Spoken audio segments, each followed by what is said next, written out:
Hello there beautiful, welcome back to my channel. My name is Joesephyr and today we're going to be talking about the November community stream for Dissidia Final Fantasy Opera Omnia.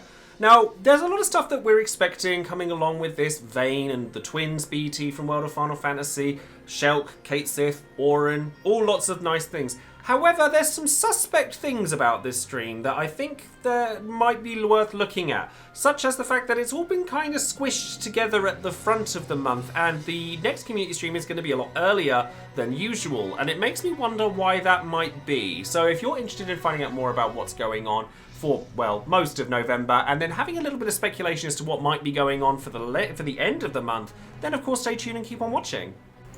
Of course, don't forget to check out all of my social media links down below, including Twitch, where I stream every Final Fantasy Opera Omnia event as it comes out. Lots of Final Fantasy XIV, particularly in the lead up to Endwalker. Smash Bros, I've got more tournaments I'm going to and travelling to that I've been practicing on online, and I'm actually just started World of Final Fantasy for people to come and join in with as well.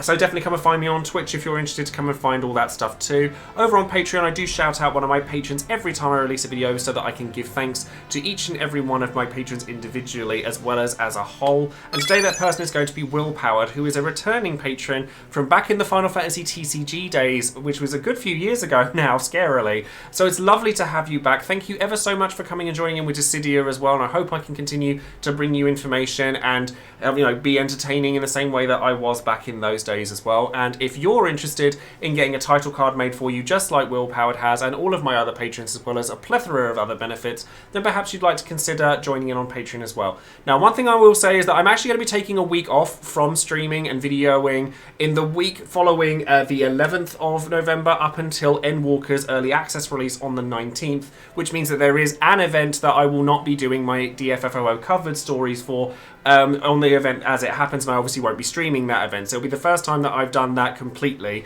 but I will still be making a should you pull video for them, so don't worry, you will still have that access as well. And lastly, of course, don't forget to check out all the other content creators and resources out there for Dissidia Final Fantasy Opera Omnia, with particular mentions to Reynn over on DissidiaDB.com, DissidiaCompendium.com, the Tonberry Troop, and Leo Bob for their translations over on Reddit. All of these guys help the entire community in a plethora of ways, and I'm personally very thankful for them as well because of the information they put out, and it allows me to be able to showcase what they have on this channel as well. So thank you all very much for giving them a look too. So first things first, let's go through what's left of October. And of course, a big thank you goes out to Crystal and Josh for hosting the community stream every month. It's always wonderful to see you guys on screen, and thank you very much for the work that you guys put in. Now, first things first, we get the Halloween campaign, which is happening on October 27th, so this Wednesday. And we are getting 3 free multi-draws, so for the rest of this month, which that's going to be a poignant thing coming forward as well. And we get some login bonuses, panel missions, all that stuff that we've seen plenty of, and some new status badges as well for those who are into that sort of thing. And we also see that at some point after the Halloween campaign starts, we're going to see Zack's LD banner and a free multi-draw on that, and Zack's second costume where he's not wearing anything. So, his beach time event back in Crisis Core, you get that outfit, and it will be cool to see the fact that Zack is coming out, but Zack is not coming out with Ace's BT as he did in JP. So the video that I've released to Should You Pull for Zack is still relevant, but bear in mind it's not going to have Ace BT on it, it's going to have Vayne's instead, because it's being released during Vayne's batch. Now, there was a little bit of confusion as to when this banner was going to come out. It's not coming out on the 27th because Vayne himself is coming out on the 27th, which doesn't leave me an awful lot of time to make a Should You Pull video, I would like to add. But that's going to feature Vayne, his BT and LD, the return of Cloud of Darkness, and we should also see Iroha and Strago return on those banners as well. Now, Vayne is a bit of a contentious character in Dissidia Opera Omnia with his LD and BT. He is, however, a character that I am hugely excited about because he was my main in NT, so there is a level of bias there. But I think that people were very quick to dismiss him for various reasons that I'll go into when I do the Should You Pull video for him. But you'd be surprised how long he's lasted. People are using him in events even now in JP because of the various different things that he brings to the table. So do stay tuned for that particular video because I think you might be surprised by some of the things that he's able to do.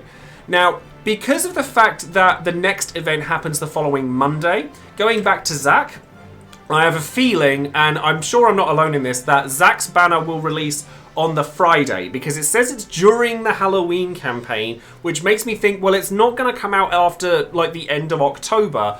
And there's enough of a gap between Vayne and the next event, which is the Monday, that I think that you'd be able to fit Zach in on the Friday. So that's a guess, total guess. But if I were to start a guess, I would estimate that Zach's banner, regardless of what comes with it, will feature on Friday, October the 29th. We do also have a retweet campaign. I don't think we've had the full rewards from the last retweet campaign, but if we do 300 retweets, we get some tickets and some bits and pieces, which is always nice, and then we get level 80 awakenings for King and Edgar, who realistically aren't going to get used particularly frequently at this point in time, but they're also adding in the Ultimate Shiva player missions in preparation for when Ultimate Shiva herself should come out at the end of November alongside Jekt, although I have a feeling that things are going to get shaken up a little bit by the end of this month. And then going into what's happening at the beginning of the month of November, November 1st, which is the Monday, is going to be Cait Sith's event, which is notoriously challenging unless you have Agrius, because basically the white priests that we fought loads of times before, where you have the big one and the two ghosts alongside it, you kill the two ghosts, and then the big ghost you have to kill before their next turn, otherwise they resummon the ghosts, and it's a pain in the butt. But definitely stay tuned for that one, because there are actually a lot of ways of clearing it that I've been doing a lot of research into already, and I think that if you've got the right characters for it, you'll be pleasantly surprised. But it's challenging, and I'll tell you that now.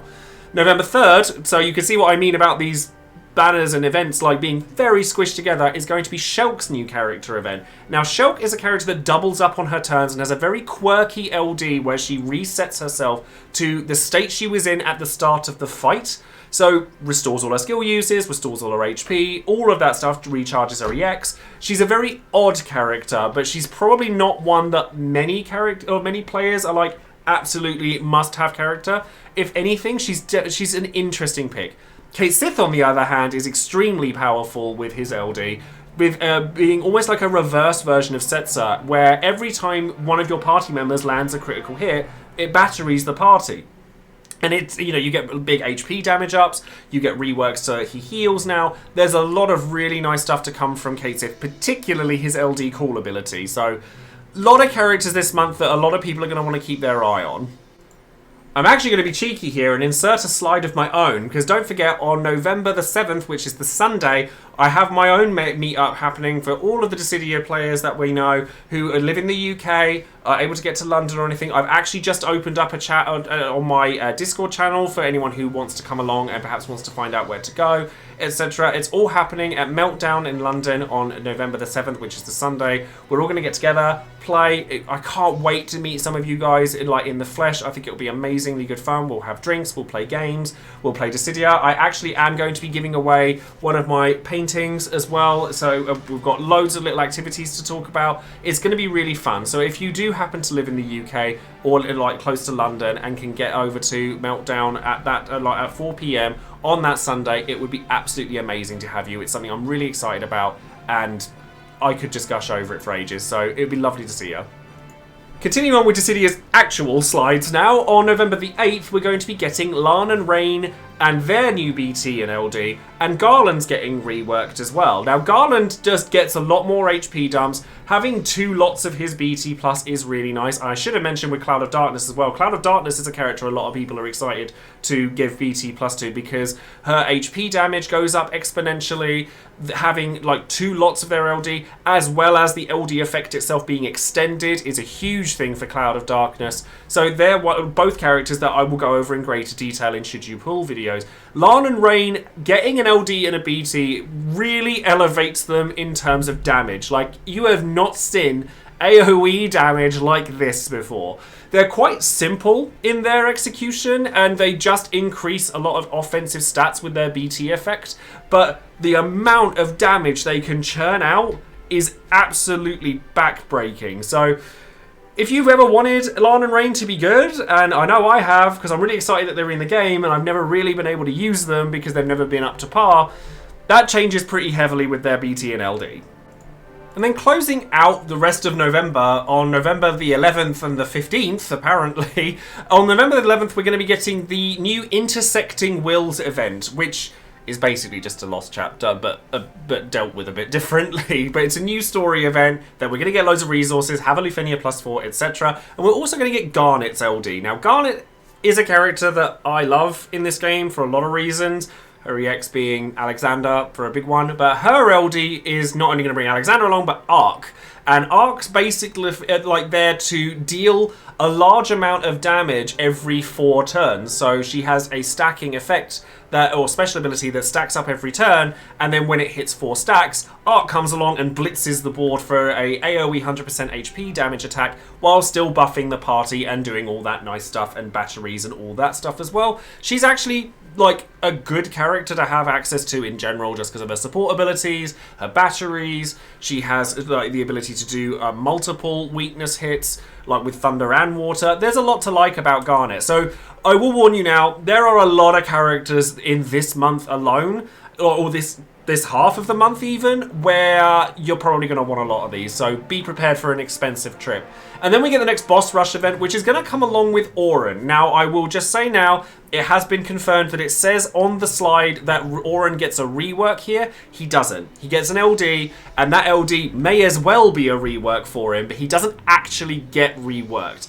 That LD, however, does a lot for Oren, as in it completely changes his role into a counter tank, and a very, very good one at that.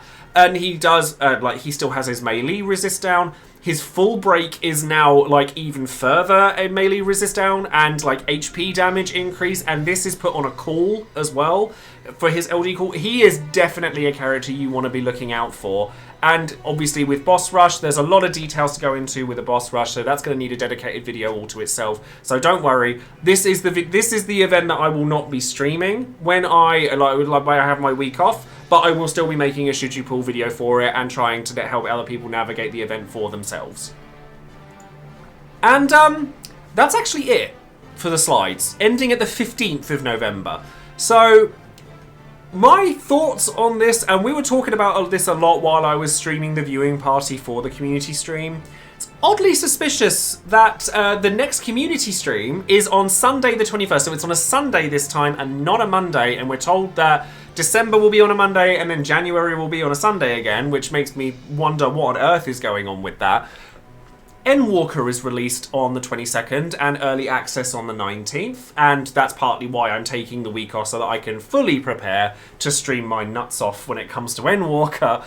But it's oddly coincidental that things are getting shifted up and the next community stream is happening just as Endwalker gets released.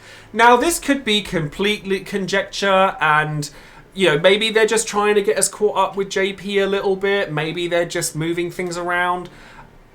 I think it's a bit weird that it's like this close to Endwalker, that it's like on the same weekend, and it makes me think that maybe if they're doing another global exclusive or something like that over on global and possibly JP as well, maybe Xenos? Like, and I say Xenos because he was NT, and maybe some sort of global exclusive FF14 thing, which for me would be an absolute delight. Like, I would die if like Xenos or any kind of global exclusive FF14 thing came along, because as a content creator for both 14 and Opera Omnia, it's like a dream come true.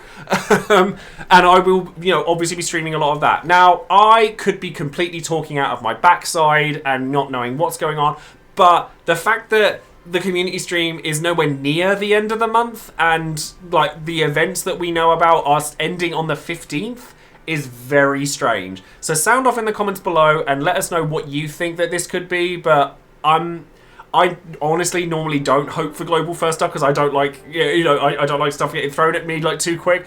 In this case, give me Xenos. Give me an Endwalker character. Give me any FF14 character. I want it.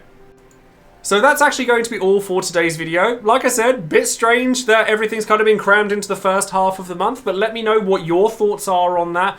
Are you pulling on any of the banners this month? Vayne, Zac, Cait Sith, Shulk, Twins, Garland, Cloud of Darkness, Garnet, Oren. There's a lot in 15 days, like 2 weeks. There's a lot, and I expect personally to be losing a fair amount of resources in this half of the month. And then if they do announce a global first or something, like for the second half of the month, then it's going to be a heavy one. But let me know in the comments below what you guys think of it. Thank you all very much for watching. Don't forget to like the video, subscribe to the channel, and click the bell for notifications any future videos I might be making. And I will hopefully see you guys on Wednesday or Tuesday, because I have not got a lot of time to make a Should You Pull video for Vayne and Cloud of Darkness, so I need to get on with that. So thank you all very much for watching, and I will see you guys soon. Bye!